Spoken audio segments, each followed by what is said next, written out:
Eder, Mac Pallister. È venuto il 16 dicembre, mi ha portato una macchina fotografica e dentro la custodia della macchina fotografica professionale, che era una di Lilly, non so se era solo quella di Lilly, se ne aveva altre, comunque quella lì era di Lilly, ha portato quella macchina lì e dentro c'era un cuore di pietra rosso con scritto su Lilly e Seba e mi ha detto te lo lascio qua, ti lascio qua questa macchina fotografica, poi quando viene quella persona a cui lo voglio dare glielo dai tu.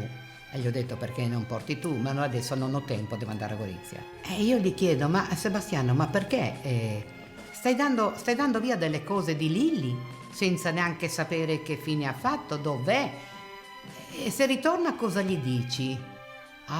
Mi fa, ma cosa pensi che gli sia successo a Liliana perché non viene, non è ancora arrivata, è tornata a casa? Si è suicidata, mi ha risposto. Questa è stata la sua risposta. Lui ha visto la mia tensione in viso e gli ho detto ma cosa stai dicendo? Non Lilly, non l'avrebbe mai fatto. Poi mi fa, sì è vero, hai ragione. Io avevo questa macchina fotografica che comunque usavamo pochissimo, l'abbiamo usata una volta in Grecia ma era una macchina di basso livello. E poi aveva un obiettivo 24-105 scheggiato, perché non è importante questo. Così importante che Arturo dirà che usa tuttora quella macchina fotografica, che non gli è mai stata chiesta dagli inquirenti, e dirà anche che è immacolata, cioè l'obiettivo non è minimamente scheggiato.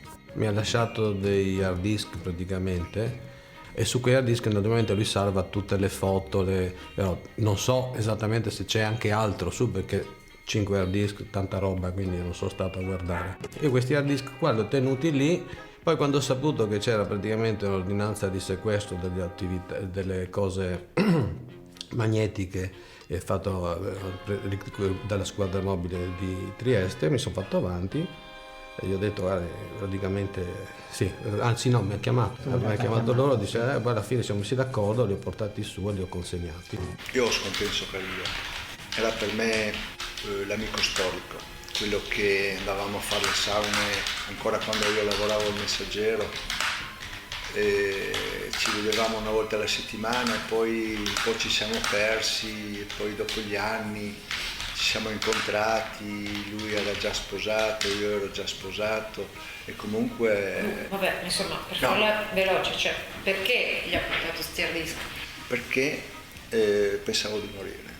Ma non gli ha lasciato istruzioni però? No, io ho portato questi hard disk il giorno 26 e gli ho detto guarda, siamo andati su nella sua stanza dove ha il computer, le cose qua, ho detto guarda, fanno parte della mia storia, della mia vita, sono fotografie, sono solo fotografie, puoi guardarle, puoi vederle, tutto quello che ritieni e tienili qua piuttosto che finiscano in mani sbagliate. Per me era la mia vita, era tutta la mia storia. È venuto a 00:20 e mio marito è andato a aprire sul cancello a vedere chi ha suonato, era lui, e ha detto sono venuto a vedere se Laura può tagliarmi i capelli. Perché mio marito l'ha guardato e gli fa guarda che Laura è impegnata e non può. Mo gli ha detto dai, sono venuto a prendere gli hard disk e lui gli ha detto guarda la polizia mi ha chiamato, ho dovuto darglieli, no? In quel caso lì mi ha guardato un po' con gli occhi sbarrati dicendo me l'aspettavo, poi è andato via, tornato indietro, ha detto e dopo non ci vediamo più, praticamente mi ha detto che sostanzialmente d'ora in poi non avremmo più avuto frequentazioni. Nella mattina che ha consegnato la macchina fotografica mi ha detto volevo portarvi anche 20.000 euro da tenermeli. Io dico cosa volevi? 20.000 euro da tenere? No, mi dispiace. Noi soldi non ne teniamo, non teniamo noi in casa i nostri, che non ne abbiamo, non teniamo neanche i tuoi, no, portali dove vuoi. Mi ha chiesto se potevano tenere altro? No, assolutamente, quella cosa dei 20.000 euro che ho sentito è veramente frutto di fantasia, non ci sarei mai permesso di portare soldi anche perché quei pochi che avevamo, io avevo fondo che mettevo da parte per eventualmente viaggi o cose che andavamo in Grecia, qua e là, ma non era certamente 20.000 euro, assolutamente.